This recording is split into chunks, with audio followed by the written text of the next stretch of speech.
Have you ever felt stuck in a conversation in English? Maybe you're listening to someone speak, and instead of understanding them right away, you're translating every word in your head.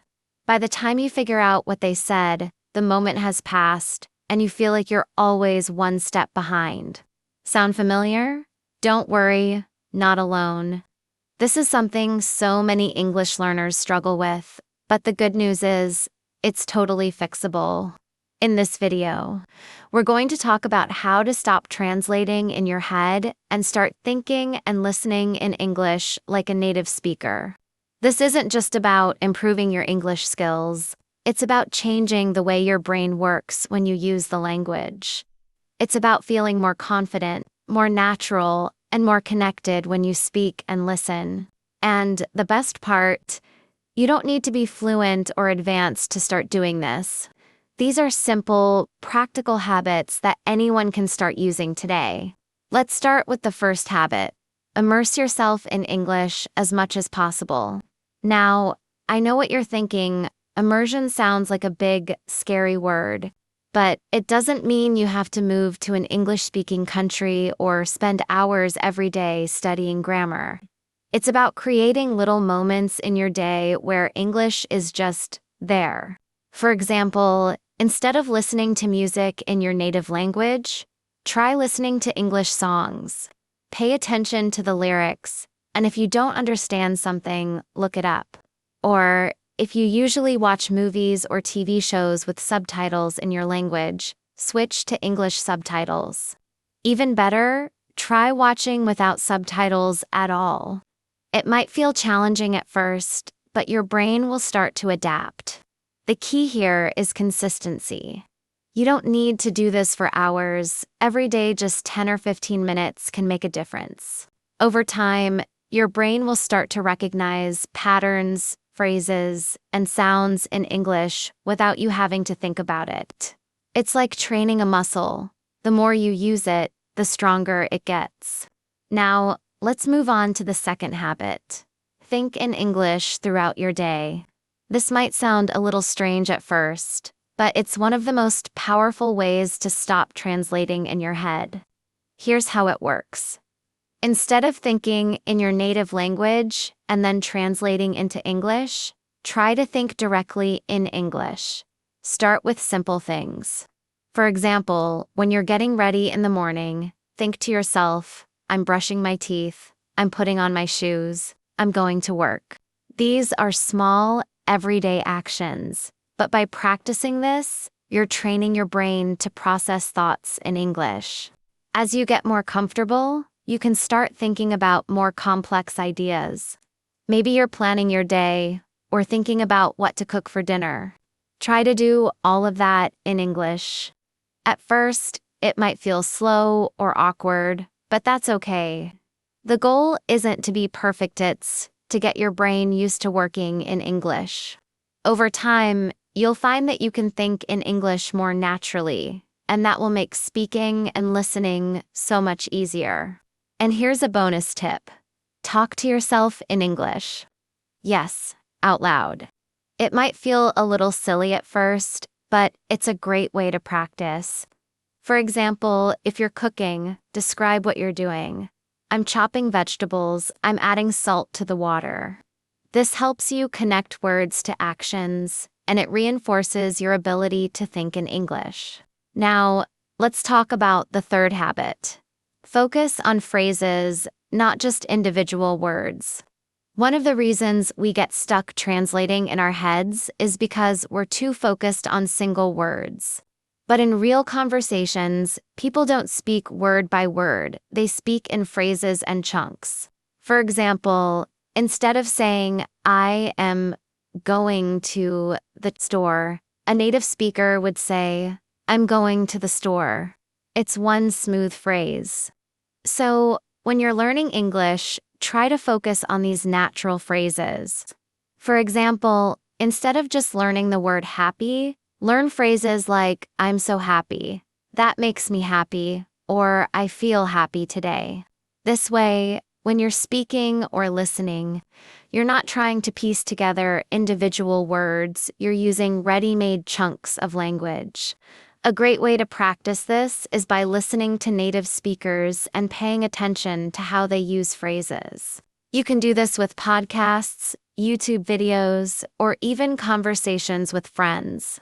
When you hear a phrase that sounds natural, write it down and practice using it yourself. Over time, you'll build a collection of phrases that you can use without thinking. Now that we've covered these first 3 habits: immersion, thinking in English, and focusing on phrases, you're already on your way to thinking and listening like a native speaker.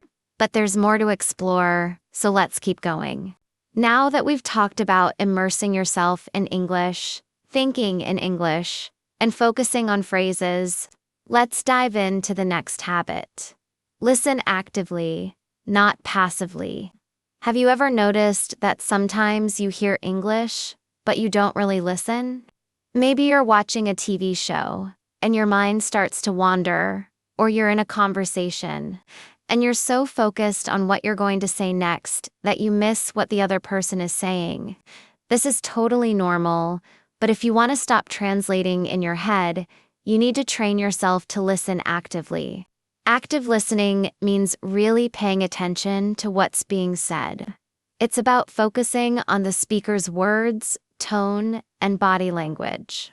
One way to practice this is by watching short clips from movies or TV shows and trying to understand as much as you can without subtitles. Pause after a few sentences and ask yourself, what did they just say? What's the main idea? If you missed something, rewind and listen again. This might feel slow at first, but it's a great way to train your ears to catch the details. Another tip is to listen for keywords. You don't need to understand every single word to get the meaning of a sentence. For example, if someone says, "I'm really excited about the trip next week," the keywords are excited, trip, and next week. Even if you don't catch every word, you can still understand the main idea. Over time, your brain will get better at picking out these keywords, and you'll find that you can follow conversations more easily. Now, let's move on to the 5th habit. Practice shadowing. Shadowing is a technique where you listen to a native speaker and try to repeat what they say exactly as they say it. This helps you improve your pronunciation, rhythm, and intonation. And it also trains your brain to process English more quickly. Here's how you can do it. Find a short audio clip or video with clear, natural English. Listen to a sentence, pause, and then try to repeat it exactly as you heard it. Pay attention to the way the speaker stresses certain words or pauses between phrases. At first, this might feel challenging, especially if the speaker is talking fast. But don't worry, start with short, simple sentences and work your way up. You can even slow down the audio if you need to. The goal isn't to be perfect. It's to train your brain and mouth to work together in English. Over time, you'll find that your listening and speaking skills improve, and you'll start to sound more like a native speaker. Another habit that can make a big difference is learning to embrace context. When you're listening to someone speak, you don't always need to understand every word to get the meaning. Often, the context, the situation, the topic, or the speaker's tone can give you clues about what's being said. For example, if you're in a coffee shop and the barista says, "Would you like room for cream?" You might not know the word cream right away, but the context tells you they're asking about your coffee. To practice this, try watching videos or listening to podcasts about topics you're familiar with. For example, if you love cooking, watch a cooking show in English. Even if you don't understand every word, you'll be able to follow along because you know the context. This is a great way to build your confidence and reduce your reliance on translation. Now, let's talk about the 7th habit. Stop being afraid of mistakes. One of the biggest reasons people get stuck translating in their heads is because they're worried about saying something wrong. But here's the truth. Everyone makes mistakes, even native speakers. The more you focus on being perfect, the harder it becomes to think and speak naturally. Instead of worrying about mistakes, try to see them as opportunities to learn. If you say something wrong and someone corrects you, that's a good thing. It means you're one step closer to getting it right. And if you don't understand something, it's okay to ask for clarification. Native speakers will appreciate your effort, and they'll usually be happy to help.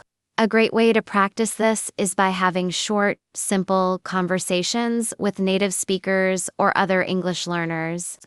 Don't worry about being perfect, just focus on communicating. The more you practice, the more comfortable you'll become, and the less you'll rely on translation. Now that we've covered these habits: active listening, shadowing, embracing context, and letting go of mistakes, you're well on your way to thinking and listening in English like a native speaker. But there's still more to explore, so let's keep going. Let's keep building on the habits we've talked about so far.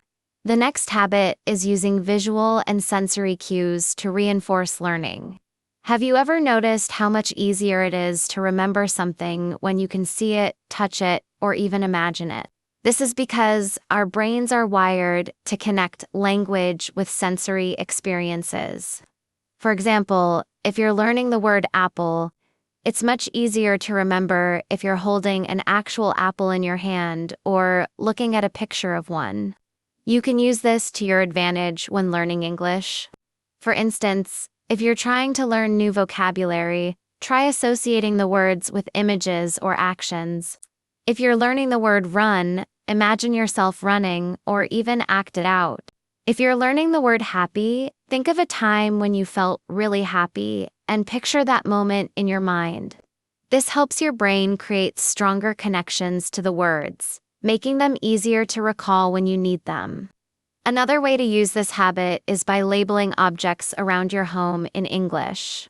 For example, put a sticky note on your fridge that says refrigerator or on your mirror that says mirror. Every time you see these labels, you'll reinforce the connection between the object and the word. Over time, you'll find that you don't need to translate these words in your head. You'll just know them. Now, let's talk about the 9th habit. Practice thinking in English during downtime. We all have moments during the day when our minds wander, maybe when we're waiting in line, commuting, or even just relaxing. Instead of letting your mind drift in your native language, use these moments to practice thinking in English.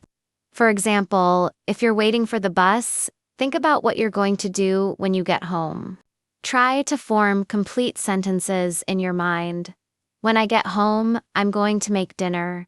I think I'll cook pasta tonight. This might feel a little forced at first, but the more you do it, the more natural it will become.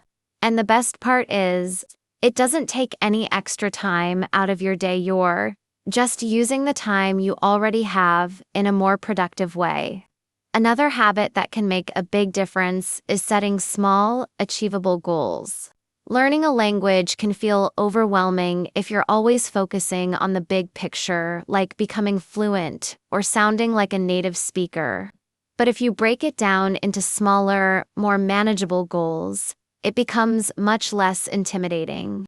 For example, instead of saying, "I want to be fluent in English," set a goal like, "This week, I'm going to learn 10 new phrases and use them in a conversation."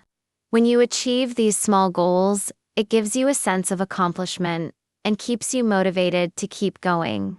And over time, these small steps add up to big progress.